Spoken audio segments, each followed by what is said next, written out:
എൻ്റെ പേര് സുരേഷ്. കൊല്ലത്താണ് താമസിക്കുന്നത്. അപ്പം ഇവിടെ നമ്പാരത്ത് അമ്പലത്തിൽ ഒരു സൗണ്ട് കുറച്ച് വയ്ക്കാൻ ഞാൻ പറഞ്ഞു. പുള്ളിയുടെ അടുത്ത് പോയി പേഴ്സണലായിട്ട് റിക്വസ്റ്റ് ചെയ്തു. പുള്ളി എൻ്റെ ഒരു അകന്ന ബന്ധുവും കൂടിയാണ്. അപ്പം ഇതിനു മുന്നേ ഞാൻ എല്ലാ പള്ളികളുടെയും അമ്പലങ്ങളിലെയും വിളിച്ച് പറയുന്നതുകൊണ്ട് പുള്ളി എൻ്റെ അടുത്ത് പേഴ്സണലി വന്ന് റിക്വസ്റ്റ് ചെയ്തിട്ടുണ്ട്. വിളിച്ച് പറയരുത് എന്ന് പറഞ്ഞ് റിക്വസ്റ്റ് ചെയ്തിട്ടുണ്ട്. അപ്പോൾ 2-3 ആഴ്ചയായിട്ട് ഒരു വോളിയം കുറച്ചാണെങ്കിലും അവിടെ വായനയൊക്കെ ഉണ്ടായിരുന്നു. അപ്പോൾ വോളിയം കുറച്ചായതുകൊണ്ട് ഞാൻ പ്രത്യേകിച്ചൊന്നും കംപ്ലൈൻ്റ് ഒന്നും കൊടുക്കാൻ പോയില്ല. പിന്നെ ഇന്നിപ്പോൾ വോളിയം ഇത്തിരി കൂടി വന്നപ്പോഴത്തേക്കിനും ഞാൻ അവിടെ ചേട്ടൻ്റെ അടുത്ത് പോയി പേഴ്സണലി ഞാൻ പോയി പറഞ്ഞു. പോയി പറഞ്ഞപ്പോഴത്തേക്കിനും പുള്ളി ചെറുതായിട്ട് മദ്യപിച്ചിട്ടുണ്ടായിരുന്നു. അപ്പോൾ വളരെ സൗമ്യമായിട്ടാണ് പോയി പറഞ്ഞത്. എന്നിട്ട് തിരിച്ച് വീട്ടിൽ കയറി വന്നിട്ട് പുള്ളി പിന്നെ എൻ്റെ വീട്ടിൽ വന്നിട്ട് നീ വേണേൽ വിളിച്ച് നിനക്ക് വേണമെന്നുണ്ടെങ്കിൽ നീ വിളിച്ച് പറയണം എന്നൊക്കെ എൻ്റെ അടുത്ത് വന്ന് പറഞ്ഞു. കേസ് കൊടുക്കുകയാണ് വേണ്ടതെന്നൊക്കെ പറഞ്ഞ് എൻ്റെ അടുത്ത് വന്ന്. അപ്പം ഞാൻ പറഞ്ഞു, ഇത് കണക്ക് ചേട്ടൻ നേരത്തെ പറഞ്ഞിട്ടുണ്ട്, ഇത് കണക്ക് കേസ് കൊടുക്കരുത് അല്ലെങ്കിൽ വിളിച്ച് പറയരുത് എന്ന് പറഞ്ഞുകൊണ്ടാണ് ഞാൻ അവിടെ വന്നത് എന്നിങ്ങനെ പറഞ്ഞു. അങ്ങനെ പിന്നെ ആർഗ്യുമെൻ്റായി. ഒരു 10-ഓളം നാട്ടുകാർ വന്നു. പിന്നെ അത് കൂടി വണ്ടികൾ റോഡ് സൈഡായതുകൊണ്ട് വണ്ടികൾ കൂടി. അങ്ങനെ അവിടെ ആർഗ്യുമെൻറ്റിലോട്ട് പോയി. അപ്പോൾ ഈ പുള്ളിയുടെ വീട്ടിൽ ഞാനൊരു 5 വർഷം താമസിച്ചിട്ടുണ്ടായിരുന്നു. അതിന് ശേഷമൊക്കെയാണ് ഇവർ ഈ അമ്പലം തുടങ്ങുന്നത്. അമ്പലം പുതിയതായിട്ട് തുടങ്ങിയ അമ്പലമാണ്. അപ്പം ഞാൻ അതിനുശേഷം വേറൊരു വീട്ടിലോട്ട് താമസം മാറിയിട്ട് പിന്നെ പുള്ളിയുടെ വീട്ടിൻ്റെ അടുത്തുള്ള ഈ വേറൊരു വീട്ടിലേക്ക് വന്നു. അപ്പോൾ പുള്ളി പറയുന്നത്, നീ എൻ്റെ വീട്ടിൽ പണ്ട് താമസിച്ചിട്ടുണ്ട്, എന്നിട്ടാണ് നീ ഇത് ചെയ്യരുത്. അപ്പം ഞാൻ തിരിച്ച് ചോദിച്ചു, ചേട്ടൻ ഇത് കണക്ക് ആരെങ്കിലും റേപ്പ് ചെയ്ത് കഴിഞ്ഞാൽ അപ്പടി ഞാൻ മിണ്ടാതിരിക്കണോ, ചേട്ടൻ്റെ വീട്ടിൽ താമസിച്ചു എന്നുള്ളത് കൊണ്ടൊന്ന് ഞാൻ തിരിച്ചു ചോദിച്ചപ്പോഴത്തേക്കിനും 3-4 പേരിനെ ഇടിക്കാൻ വന്ന്. അതിൽ ഒരു പുള്ളി എൻ്റെ നോസിൽ പഞ്ച് ചെയ്ത് അപ്പോൾ അവിടെ കുറേ നേരം എൻ്റെ ബ്ലഡൊക്കെ പോയി. അപ്പോൾ അതിനെപ്പറ്റി ഞാൻ വറീഡായിരുന്നില്ല. റോട്ടിൽ കൂടെ പോകുന്ന ആരത്തെ റിക്വസ്റ്റ് ചെയ്യാൻ പോലീസ് സ്റ്റേഷനിൽ കൊണ്ടുപോകാൻ ചോദിച്ചു. അപ്പം പോലീസ് സ്റ്റേഷനിൽ ആരും കൊണ്ടുപോയില്ല. പിന്നെ ഞാൻ തന്നെ ബൈക്ക് ഓടിച്ചിട്ട് ഇങ്ങനെ വന്ന്.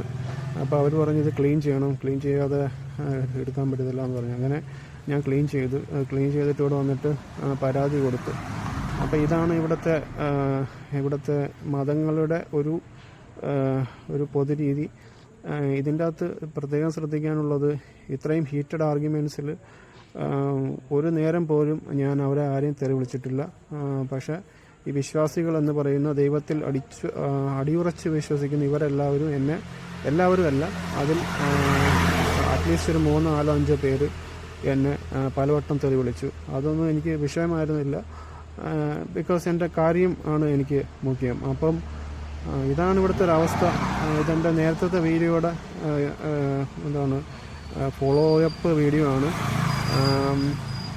ഞാനിപ്പോൾ പോലീസ് സ്റ്റേഷനിൽ നിന്നുകൊണ്ടാണ് ഈ വീഡിയോ ചെയ്യുന്നത്. ഇനിയിപ്പോൾ ഞാൻ വീട്ടിൽ പോവാണ്.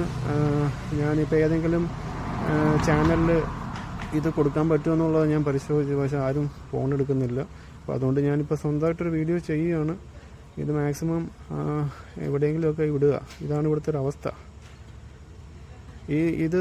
എനിക്ക് പറയാനുള്ളത്, ഈ സൗണ്ട് പൊല്യൂഷൻ ഈ എല്ലാ ജോലികളും പോലീസുകാരെ ഏൽപ്പിക്കാതെ സൗണ്ട് പൊല്യൂഷന് വേണ്ടിയിട്ട് മാത്രം അത് ഡീൽ ചെയ്യാനായിട്ട് കുറച്ച് ആൾക്കാരെ ഏൽപ്പിക്കുക. അവർ വന്നിട്ട് അതിന് പോലീസുകാരുടെ ആവശ്യമില്ല. സത്യം പറഞ്ഞാൽ പോലീസുകാർ ഫിസിക്കലി ഈ കാര്യങ്ങളൊക്കെ പഠിച്ചിട്ട് അതിനൊരു പോലീസിൻ്റെ ആവശ്യം ഇവിടെ ഇല്ല. ഇത് കൺട്രോൾ ചെയ്യാനായിട്ട് അവിടെ വർത്തമാനം പറഞ്ഞുകൊണ്ട് മാത്രം നമുക്ക് സ്റ്റോപ്പ് ചെയ്യാൻ പറ്റുന്നൊരു കാര്യമാണ്. പക്ഷേ അതോറിറ്റേറിയൻ ആയിട്ടുള്ള ഒരു ഡയലോഗ് ഉണ്ടെങ്കിൽ മാത്രമേ പലപ്പോഴും ഇവരെടുത്ത് ഇത് സ്റ്റോപ്പ് ചെയ്യാൻ പറ്റൂ. അല്ലാതെ അവിടെ പോലീസുകാർക്ക് ഒരുപാട് ജോലിയുണ്ട്. അപ്പോൾ അവർക്ക് ഇതും കൂടെ അവർ വലിയ ജോലികൾ ചെയ്യുമ്പോഴത്തേക്കും ഈ പർട്ടിക്കുലർ ജോലി എന്ന് പറയുന്നത് അവർക്ക് ചിലപ്പോൾ ചെറുതായിട്ട് തോന്നും, വളരെ ലൈറ്റായിട്ട് തോന്നും. പക്ഷേ ഇതിന് അതിൻ്റേതായിട്ട് ബുദ്ധിമുട്ടുണ്ട്. ഒരുപാട് പ്രായമായിട്ടുള്ള ആൾക്കാർക്ക് ബുദ്ധിമുട്ടുണ്ട്. പിന്നെ കൊച്ചു പിള്ളേർക്ക് ബുദ്ധിമുട്ടുണ്ട്. വീട്ടിലിരുന്ന് പണിയെടുക്കുന്ന ആൾക്കാർക്ക് ബുദ്ധിമുട്ടുണ്ട്. അപ്പോൾ അതുകൊണ്ട് എനിക്ക് എന്താണ് സെൻട്രൽ ഗവൺമെൻറ്റിനോട് സ്റ്റേറ്റ് ഗവൺമെൻറ്റിനോട് റിക്വസ്റ്റ് ചെയ്യാനുള്ളത്, ഇതിന് വേണ്ടിയിട്ട് വേറൊരു കുറച്ച് ഒരു ഡിപ്പാർട്ട്മെൻറ്റ് പോലെ ഉണ്ടാക്കി അവരെ ഇത് ഏൽപ്പിക്കുക. അവിടെ ഡയലോഗിൻ്റെ ആവശ്യം മാത്രമേ ഉള്ളൂ, ഒരു ഫിസിക്കൽ ഇതിൻ്റെ ആവശ്യമില്ല. അതുകൊണ്ട് ഈ ഒരു ജോലി പോലീസുകാരുടെ കയ്യിൽ നിന്ന് മാറ്റുക. അവർക്ക് ഒരുപാട് ജോലിയുണ്ട്. അതാണ് എനിക്ക് പറയാനുള്ളത്. ഇപ്പം എനിക്ക് പലപ്പോഴും പോലീസ് സ്റ്റേഷനിൽ പോകുമ്പം ഇത് അവർക്ക് വളരെ ലൈറ്റായിട്ട് തോന്നാനായിട്ടുള്ള ഒരു സൈക്കോളജിക്കലായിട്ടുള്ള ഒരു സംഭവം ഉണ്ട് അവിടെ. അപ്പോൾ അതുകൊണ്ടാണ് ഞാനിത് ഇന്ന് ഈ ഒരു ഫോൺ വിളിക്കുന്നതിന് മുന്നേ തന്നെ ഞാൻ ആലോചിച്ച് എന്ത് ചെയ്താൽ ഇതൊന്ന് ഒഴിവാക്കാൻ പറ്റും എന്ന് ആലോചിച്ചപ്പോഴത്തേക്കും എനിക്ക് തോന്നിയ കാര്യമാണിത്. അപ്പോൾ അതും കൂടെ കൊണ്ടാണ് ഞാനിത് പറയുന്നത്.